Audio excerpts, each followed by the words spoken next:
শুভ দুপুর বন্ধুরা, তোমরা সবাই কেমন আছো? আশা করছি সবাই খুব ভালো আছো আর আমিও ভালো আছি। তো আজকে ছিল নীল পুজো।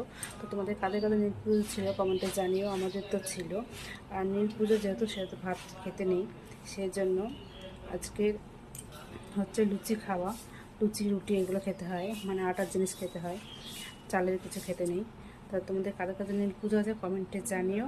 আর আজকে আমি দুপুরে কী খাওয়া দাওয়া করবো সেটাই তোমাদের সঙ্গে শেয়ার করবো। তো চলো দেখে নাও আজকে আমি দুপুরে কী কী খাওয়া দাওয়া করবো। এখানে আছে লুচি, গরম গরম লুচি ভেজেছি।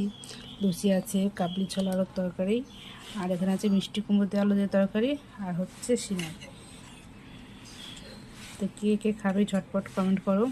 আর যারা যারা খাবে চলে এসো, পরে কিন্তু বলতে পারবে না যে একা একা খেলে আমাদের দিলে না। আমি কিন্তু বলছি চলে আসতে, ঠিক আছে? তো যারা যারা খেতে চাও ঝটপট চলে আসো। তো টাটা। এখন এখন খাওয়া দাওয়া সেরে দিই, পরে আবার দেখা হচ্ছে নেক্সট কোনো ভিডিওতে। বাই, সবাই ভালো থেকো।